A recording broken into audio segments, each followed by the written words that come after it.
Au menu de ce découverte hivernale, 1001 énigmes en compagnie de Jordan Saralier. Une bonne manière de se décongeler les méninges. Bonjour Jordan, 1001 énigmes. Alors vous avez absolument voulu nous proposer un casse-tête. Oui, oui, 1001 énigmes, 7 ans de travail, là il y en a pour tout le monde. Hein. Alors 7 ans de travail mais pas en continu. Non, de temps en temps, quelques soirs, j'ai quand même un autre métier à côté, donc... Alors quand j'ai reçu votre ouvrage, j'ai eu très peur parce que j'ai vu que vous fûtes champion du monde de sambo. Alors je me suis dit, il va arriver une armoire à glace et en fait, un petit jeune homme très bien fait. Qu'est-ce que c'est que le sambo ? Donc le sambo, c'est en fait, vous prenez le judo et vous prenez la lutte gréco-romaine, vous mélangez tout ça et ça vous donne le sambo. Donc en fait, moi j'étais en sport-études judo, donc je suis venu naturellement au sambo. Quel rapport avec les 1001 énigmes ? Aucun. Les 1001 énigmes, c'est une passion, donc voilà, c'est...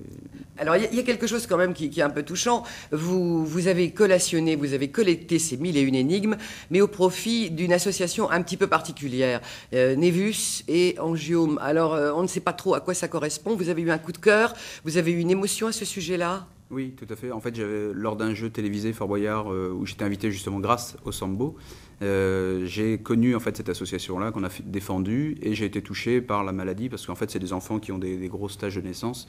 Alors ça peut être de 1 cm² comme 95% du corps. Et ça peut dégénérer en cancer. Et ça peut dégénérer en cancer. Donc ça veut dire que la personne qui veut absolument se casser la tête avec vos énigmes fait une bonne cause, en plus fait une bonne action. Voilà. Alors moi j'ai bien ri, mais j'ai pas tout compris. Alors il y a des énigmes courtes, il y a des énigmes longues, des charades financières, vous me direz c'est d'actualité, des chiffres, des lettres et des dessins. On peut peut-être commencer à envoyer les dessins pour voir ce que ça donne. On parlera ensuite des énigmes, bien sûr, écrites. Alors ça... Voilà, le clou du spectacle. Donc il faut retrouver à travers des dessins des expressions. Des expressions. Alors la suivante, s'il vous plaît. Est-ce que vous l'avez trouvé au moins ? Bras dessus, bras dessous ? Ouais, bras dessus. Voilà, parce que moi, j'ai pas regardé les solutions. D'accord, très bien. À la fin. Alors la suivante, là, je suis pas sûre d'avoir trouvé. Un saut d'humeur. Un saut d'humeur, simplement. Encore une. Celle-là est plus technique. Hein. Pas trouvé. Rien dans les mains, rien dans les poches. Si vous voyez bien, il y a le mot main. Donc il y a le mot rien qui est entre le MA et le INS. Et en plus, voilà. C'est un petit peu ambigu parce que vous ne faites aucune différence de caractère. Non. La suivante. Chauffeur du dimanche. Chauffeur du dimanche, celle-là, elle est facile. Alors jouons un peu énigme ou devinette. Il y en a des faciles, il y en a des sympas. Alors plus je me vide, plus je me remplis.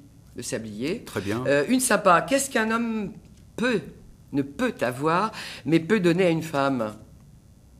Un enfant.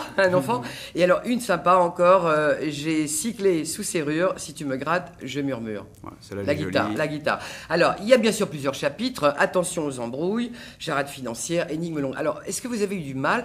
Vous les avez trouvées où, toutes ces énigmes ? Alors, j'en ai collecté la moitié, c'est-à-dire à droite, à gauche, qu'on m'a raconté dans des livres, sur Internet. Et puis, j'en ai inventé la moitié, donc à peu près 500 énigmes.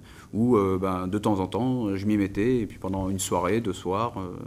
vous en avez inventé. Donc oui. vous ne vous êtes pas contenté de les collecter dans d'autres ouvrages ? Non, j'en ai inventé, parce qu'en fait, une fois qu'on se prend au jeu, finalement, le cerveau travaille différemment, et puis on a envie d'en inventer, et donc il y en a à peu près 450, 500 qui sont sortis de l'esprit. En fait, rapidement, les énigmes, c'est vieux comme le monde. Il y en a dans la Bible, il y en a... Oui, il y en a partout. En fait, on s'aperçoit qu'il y en a partout.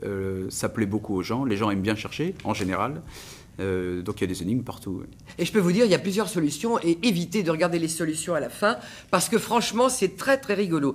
Et rien n'est plus semblable à l'identique que ce qui est pareil à la même chose.